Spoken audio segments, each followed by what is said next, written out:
सत्य क्या है, धर्म क्या है?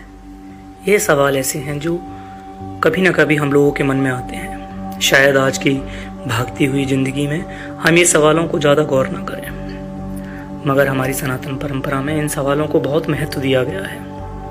हिमालय की एक शांत गुफा में ऋषि अगस्त्य के शिष्य अत्रेय के मन में आए। जब महर्षि अगस्त्य अत्रेय को दीक्षा दे रहे थे, दीक्षा वो ले तो रहे थे मगर उनका मन बेचैन था। बार बार एक ही प्रश्न, गुरुदेव सत्य क्या है? क्या परमात्मा सच में कहीं बाहर है? महर्षि अगस्त्य हर बार इस सवाल पर मुस्कुराते, मगर एक बार उन्होंने बताया, सत्य कोई ज्ञान नहीं, एक अनुभव है। और यह अनुभव उन्हें मिलता है जो अपने भीतर झांकने का साहस रखते हैं। साहस बहुत जरूरी है, खासतौर से जब आप अपने भीतर झांकने की बात करते हैं। महर्षि अगस्त्य के शिष्य अत्रेय चकित रह गए। ऋषि अगस्त्य आगे कहते हैं, यदि तुम सत्य को पाना चाहते हो तो तुम्हें त्रिगुणों सत्व, रजस और तमस को समझना होगा। मन इन्हीं के बीच उलझा रहता है। जिस दिन मन इन गुणों से ऊपर उठ गया, उस दिन हमें ब्रह्म ज्ञान का अनुभव होने लगता है। उन्होंने अत्रेय को एक यात्रा पर भेजा। आज की दुनिया में उसे धर्म यात्रा बोलेंगे, मगर वो यात्रा थी खुद को समझने की यात्रा। वो यात्रा थी 3 पर्वतों की यात्रा। पहला पर्वत सत्तो पर्वत, जहां शांति और प्रकाश था। द्वितीय पर्वत रजस पर्वत, जहां गति, कर्म, इच्छाएं थी। तृतीय पर्वत जहां अंधकार और भ्रम था। अत्रेय इन सब पर्वतों पर गए और इन सब पर्वतों पर उन्होंने अपने भीतर का ही रूप देखा।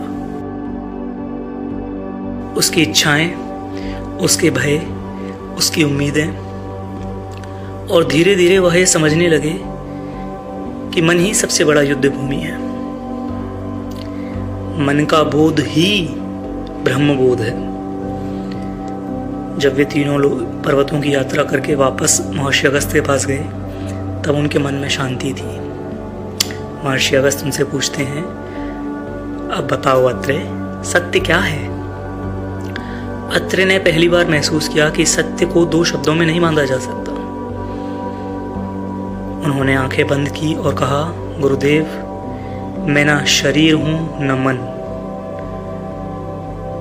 मैं तो वही चेतना हूं जो सब में है। ये वाक्य अपने आप में ब्रह्म वाक्य है, मगर अनुभूति होने के बाद मैं ना शरीर हूं न मैं मन। सत्य भीतर ही था, उसे हम बाहर खोजने लगते हैं। महर्षि अगस्त्य मुस्कुराए, यही महावाक्य का रहस्य है। तो त्वमसि, तुम ही वह हो। यह ज्ञान जिसने स्वीकार कर लिया, उसके लिए संसार एक लीला बन जाता है।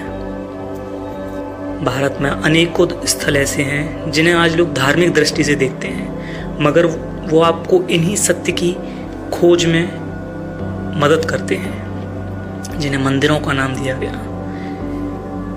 इन मंदिरों की ऊर्जा आज भी साधकों को उसी मार्ग पर ले जाती है। इसीलिए आप देखते हैं हजारों हजार ऋषि मुनि मंदिरों में जाते हैं।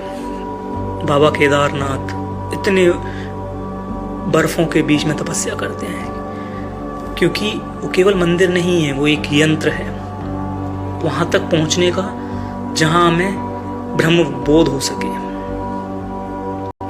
जहां पंच तत्वों की साधना मिल सके। जिस मार्ग पर अत्रेय चले थे, वही मार्ग हम सबको भी अपनाना है। हो सकता है हम उन 3 पर्वतों पर ना जाएं, मगर अपने भीतर झांकने का वही मार्ग। सत्य की खोज बाहर नहीं, हमारे भीतर है। जब मन शुद्ध हो जाता है, जब अहंकार पिघल जाता है, तब भीतर प्रकाश का स्वयं प्रकट होता है। और शायद यही कारण है कि भारत के मंदिर सिर्फ इमारत नहीं, बल्कि जागृत ऊर्जा का केंद्र है, जहां भक्ति, शक्ति, बोध, ज्ञान और मोक्ष सब छुपे हुए हैं।